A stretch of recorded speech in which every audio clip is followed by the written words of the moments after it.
Assalamualaikum warahmatullahi wabarakatuh. Dalam video kali ini saya akan menjelaskan terkait dengan sektor informal yang merupakan salah satu bahasan dalam mata kuliah ekonomi kota yang diampu oleh Bapak Mirta Firmansyah. Pada kesempatan kali ini saya tidak sendiri, tapi saya juga ditemani oleh teman saya yaitu Reza Barik Ramadan dengan NIM 1955 dan saya sendiri Ahmad Dhani Kurniawan 1933. Yang pertama yaitu pengertian. Menurut KBBI, sektor informal yaitu lingkungan usaha tidak resmi, lapangan pekerjaan yang diciptakan dan diusahakan sendiri oleh para pencari kerja, misalnya seperti wira swasta. Pengertian menurut para ahli, sektor informal merupakan unit-unit usaha tidak resmi berskala kecil yang menghasilkan dan mendistribusikan barang dan jasa tanpa memiliki izin usaha dan atau izin lokasi berdasarkan ketentuan peraturan perundang-undangan yang berlaku. Yang kedua yaitu jenis. Menurut Cathcart, sektor informal memiliki dua macam jika dilihat dari kesempatan memperoleh penghasilan, yaitu sah dan tidak sah. Yang pertama yaitu sah. Contohnya kegiatan-kegiatan primer dan sekunder seperti pertanian dan perkebunan yang berorientasi pasar, kontraktor bangunan, dan lain-lain. Usaha tersier dengan modal yang relatif besar seperti perumahan dan transportasi. Untuk kepentingan umum dan lain-lain, distribusi kecil-kecilan seperti pedagang kaki lima, pedagang pasar, pedagang kelontong, pedagang asongan, dan lain-lain. Transaksi pribadi seperti pinjam-meminjam dan pengemis. Atau jasa yang lainnya seperti pengamen, penyemir sepatu, tukang cukur, pembuang sampah, dan yang lainnya. Sedangkan untuk jenis yang tidak sah, yaitu jasa, kegiatan, dan perdagangan gelap pada umumnya seperti penadah barang-barang curian, lintah darat, perdagangan obat bius, penyelundupan, pelacuran, dan lain-lain. Transaksi ilegal, pencurian kecil atau pencopetan, pencurian besar atau perampokan bersenjata, pemalsuan uang, perjudian, dan lain sebagainya. Yang ketiga yaitu perbedaan antara sektor formal dan sektor informal. Jika dilihat berdasarkan definisi, modal, permodalan, persediaan barang, dan hubungan kerja, didapatkan tabel seperti berikut. Bisa dilihat perbedaan dari sektor informal dan sektor formal di tabel yang telah tersedia.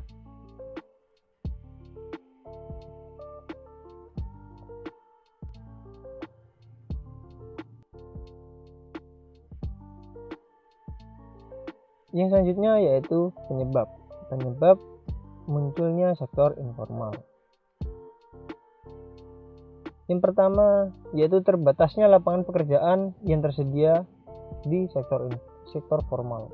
Yang kedua yaitu adanya urbanisasi. Penduduk desa yang berpindah ke kota yang berharap saat dia di kota bisa mendapatkan pekerjaan yang layak dan bisa menghidupi dirinya sehari-hari, malah nyatanya lapangan pekerjaan di perkotaan, khususnya di sektor formal, semakin terbatas sehingga banyak terjadi pengangguran. Oleh karena itu, maka beberapa di antara mereka memilih untuk bekerja di sektor informal yang meskipun pendapatannya tidak mungkin bisa dikatakan tidak cukup atau berpenghasilan rendah.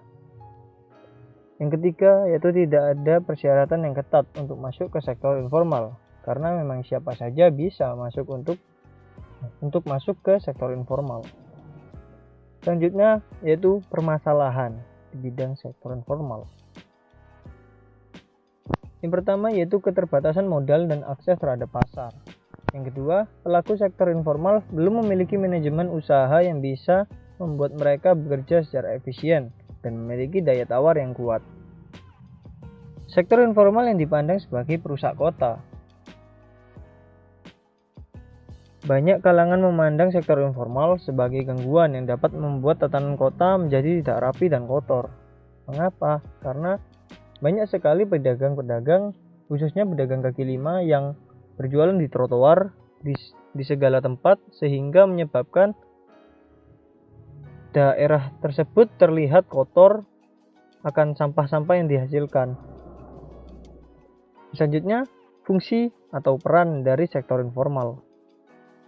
Yang pertama, menciptakan lapangan kerja baru. Oleh karena terbatasnya pekerjaan di sektor formal, membuat para penduduk atau masyarakat berinisiatif untuk bekerja di sektor informal. Yang selanjutnya yaitu mensubsidi sektor formal. Tidak dapat dipungkiri bahwa sektor informal dapat mensubsidi kebutuhan-kebutuhan dari sektor formal sendiri. Misalnya, sektor formal membutuhkan beberapa bahan, dan bahan tersebut hanya bisa didapatkan dari sektor informal tersebut. Yang ketiga yaitu mengembangkan sumber daya manusia. Penduduk dari desa yang berpindah ke kota yang berharap mereka mendapatkan pekerjaan, mereka bisa mendaftar pekerjaan di sektor informal. Yang awalnya mereka tidak memiliki skill apa-apa atau tidak memiliki keahlian sama sekali, mereka bisa belajar dan mengembangkan diri mereka melalui sektor informal ini sendiri. Yang ketujuh yaitu studi kasus.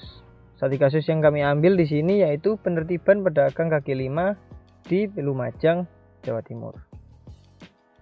Banyaknya jumlah PKL di Lumajang menimbulkan beberapa permasalahan. Banyak pedagang yang menjual dagangannya bukan di tempat yang telah ditentukan. Pedagang lebih memilih lokasi yang strategis untuk berjualan. Permasalahannya, para pedagang ini tidak mau pindah ke tempat yang telah ditentukan. Setelah dilakukan penertiban, pedagang kembali lagi ke tempat tersebut. Saat dilakukan penugasan, pemerintah telah berupaya untuk melakukan penertiban di daerah kawasan ramai PKL. Namun, penertiban PKL tersebut tidak berjalan secara efektif. PKL yang telah ditertibkan untuk tidak berdagang pada suatu wilayah nantinya akan tetap kembali lagi ke tempat atau wilayah tersebut untuk berdagang lagi. Untuk video studi kasusnya akan kami berikan link di deskripsi. Sekian yang dapat kami sampaikan. Kurang lebihnya mohon maaf. Semoga bermanfaat. Wassalamualaikum warahmatullahi wabarakatuh.